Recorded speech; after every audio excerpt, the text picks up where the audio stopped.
High, তোমরা সবাই কেমন আছো? দুদিন হয়ে গেল তোমাদের সাথে কোনো রকম কোনো ভিডিও শেয়ার করা হয়নি। আমার ফার্স্ট ভিডিওতে আমি তোমাদের বলেছিলাম 2026-এ অনেক অনেক ঘুরতে হবে। আজকে তারই শুভারম্ভ বলতে পারো। কোথায় যাচ্ছি সেটা জানতে হলে তো আমার পুরো ভিডিওটা তোমাদের দেখতেই হবে। চলো ঝটাপট রেডি হওয়া যাক। না না, get ready with me shoot করছি না, কারণ আমার হাতে অত টাইম নেই বাবু।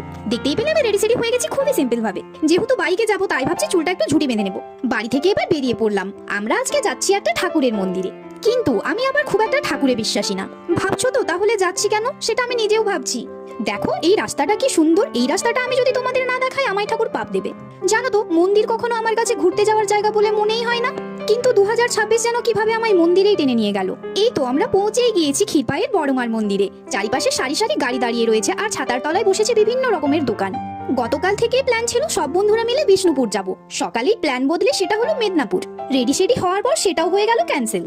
তারপর হঠাৎ করেই আমার এক বন্ধু আমায় কল করে বলল, আমি ক্ষীরপাই যাচ্ছি বড়মার কাছে, তুই যাবি?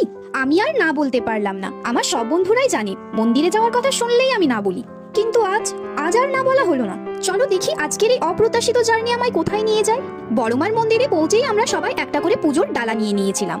এই ডালাগুলো দেখলাম মন্দিরের বাইরেও ছিল, কিন্তু জানি না আমার বন্ধুরা কেন মন্দিরের ভিতরে এসে নিল। আমি সেভাবে কখনোই কোনো পুজো দিইনি, তাই আমার আইডিয়াও তেমন নেই। পুজোর ডালাখানা নিয়ে আমরা চলে এলাম ভিতরে। এখানে অনেক মানুষের ভিড় ছিল। মূর্তিটা ছিল কি বিশাল।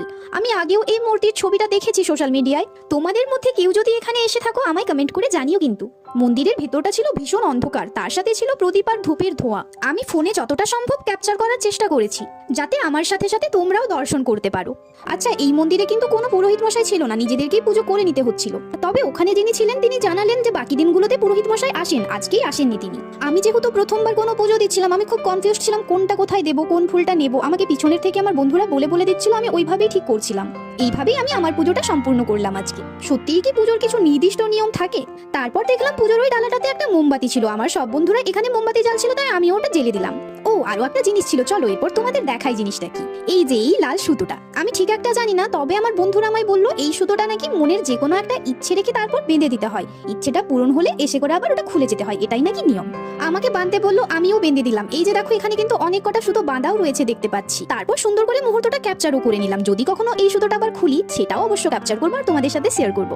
এটা না আমার বেশ ইন্টারেস্টিং লেগেছে। তবে আমার মাথায় একটা প্রশ্নও ঘুরছে, এই এত সুতোর মধ্যে আমি আমার সুতোটা খুঁজে পাবো কিভাবে যখন এটা খুলবো? এই সুতোটা তো খুঁজে পাওয়া প্রায় অসম্ভব। আমি যদি ছবিও তুলে রাখি তবু তো এটা খুঁজে পাওয়া সম্ভব নয়। আচ্ছা, তোমাদের কি মনে হয় এই সুতোগুলো কেউ কি কখনো খোলে, নাকি শুধু বেঁধেই যায়, কেউ আর খোলে না জীবনে? এই ভিডিওটা আপাতত আমি এখানেই এন্ড করছি। বাকি আর একটা পার্ট আমি কাল তোমাদের সাথে শেয়ার করবো, কারণ ভিডিওটা অনেক লং হয়ে যাচ্ছে। চলো তাহলে আজকের মতো টাটা।